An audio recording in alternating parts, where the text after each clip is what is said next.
اللہم صلی علی سیدنا محمد وعلی آل سیدنا محمد وبارک وسلم۔ Daily Islamic network YouTube channel پر آپ سب کو خوش آمدید۔ اکثر اسلامی بہنیں خواتین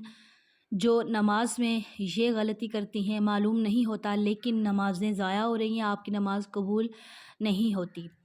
عورت کا جو پردہ ہے نماز میں وہ ہے کہ آپ صرف اپنا چہرہ، ہاتھ کی جو ہتھیلیاں ہیں دونوں ہاتھ، اور اس کے علاوہ پاؤں ٹخنوں سے نیچے یعنی ٹخنے بھی ڈھکے ہوئے ہونے چاہیے۔ چہرہ، ہتھیلیاں اور پاؤں ٹخنوں کے بعد یعنی ٹخنے کور ہوں تو اتنا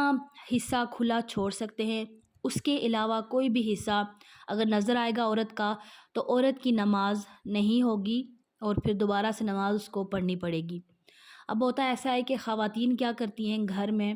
اکثر باریک دوپٹے جیسے شفون کے دوپٹے یا جالی وغیرہ کے دوپٹے یا ایسے دوپٹے کے جس سے بال نظر آ رہے ہیں، یعنی سر تو کور کیا ہوتا ہے گھروں میں، لیکن اس دوپٹے کے اندر سے بھی بالوں کی سیاہی یا سفیدی یا جس طرح کے بھی آپ نے بال کلر کیے ہوئے ہیں تو وہ آپ کے بالوں کی جو بھی رنگینی ہے وہ نظر آ رہی ہے، یا بالوں پر آپ نے جو کچھ بھی لگایا ہوا ہے کلپ وغیرہ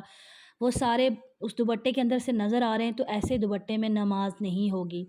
یعنی ایسا موٹا کپڑا کہ جس کو اگر آپ اپنے جسم پر جیسے ہاتھ پر رکھتے ہو اور ہاتھ کے اندر سے جو سکن ہے، جلد ہے، وہ نظر نہیں آتی تو پھر نماز ہو جائے گی۔ اسی طرح کوئی بھی قمیض ہے، شرٹ ہے جو آپ نے پہنی ہوئی ہے، اگر اس کے اندر سے بھی آپ کا جسم کی آپ کی سکن نظر آ رہی ہے تو اس میں بھی نماز نہیں ہوگی۔ ایسا کپڑا پہن کر نماز پڑھیں گے کہ جس سے آپ کی جلد نظر نہ آئے، اور اسی طرح بال ہیں آپ کے، بالوں کی آپ کی سیاہی بھی نظر نہ آئے۔ موٹا دوپٹہ کہ جس سے آپ جو نارمل گھر میں آپ کپڑے یوز کرتے ہیں پاک صاف ستھرے ہوں تو اس میں نماز ہو جاتی ہے، لیکن اگر اس میں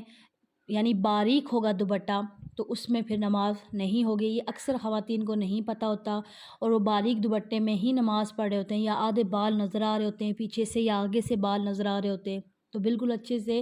کور کر کے نماز پڑھنا چاہیے۔ مجھے امید ہے کہ آپ کو میری ویڈیو آج کی سمجھ میں آ گئی ہوگی، تو باقی بہنوں کے ساتھ بھی اس کو لازمی شیئر کریں۔ السلام علیکم ورحمۃ اللہ وبرکاتہ۔